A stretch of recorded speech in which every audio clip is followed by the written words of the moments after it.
President has proclaimed emergency.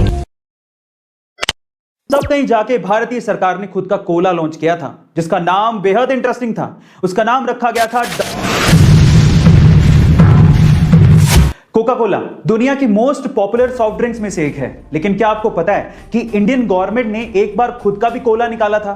क्या है इसके पीछे की कहानी और क्या हुआ हमारी सरकारी कोला का, जानते हैं इस वीडियो में।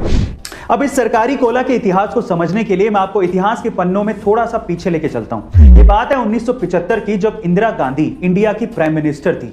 तब उन्होंने अचानक से इमरजेंसी लागू कर दी थी। इमरजेंसी के वो दिन भारतीय राजनीति के इतिहास में सबसे काले दिन माने जाते हैं, क्योंकि हर एक भारतीय का मौलिक अधिकार उस वक्त उनसे छीन लिया गया था।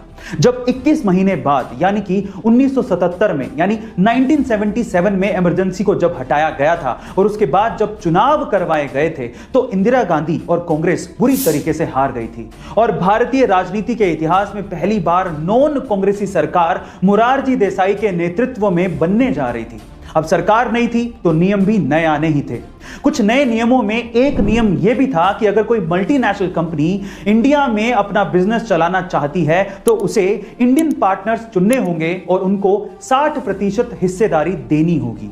अब इसमें कोका कोला भी शामिल थी, लेकिन कोका कोला को यह चीज मंजूर नहीं थी। वो अपनी रेसिपी इंडियन इन्वेस्टर्स के साथ साझा नहीं करना चाहती थी। गाइस, मैं आपकी जानकारी के लिए आपको बता दूं कि आज भी कोका कोला की रेसिपी पूरे दुनिया में सिर्फ 2 लोगों को पता है और उन्हें पूरी निगरानी के साथ रखा जाता है, और वो भी कोका कोला के बहुत ही विश्वासी 2 लोग हैं।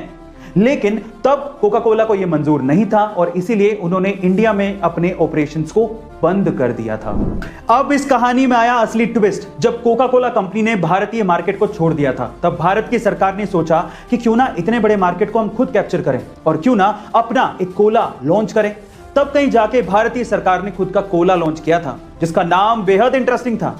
उसका नाम रखा गया था 77, जिसको सरकारी कोला भी कहा जाता था। पर सवाल यह है कि इसका नाम 77 ही क्यों रखा गया?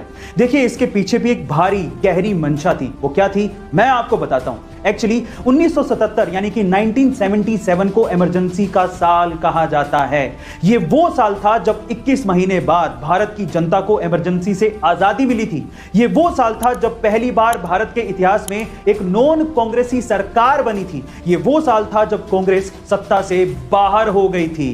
गाइस, तब की तत्कालीन सरकार ये चाहती थी 1977 को 77 के तौर पर हमेशा याद रखें और कांग्रेस को हमेशा सत्ता से बाहर रखें। इसी वजह से इसका नाम 77 रखा गया था। और मजे की बात यह है कि इस ड्रिंक की मैन्युफैक्चरिंग भी government owned company modern food industry ही करती थी। पर सरकारी कोला 77 का यह आइडिया इंडियन मार्केट में पूरी तरीके से फ्लॉप रहा। इंडियन मार्केट में 77 चल ही नहीं पाई, वैसे ही जैसे कि मोरारजी देसाई की सरकार नहीं चल पाई।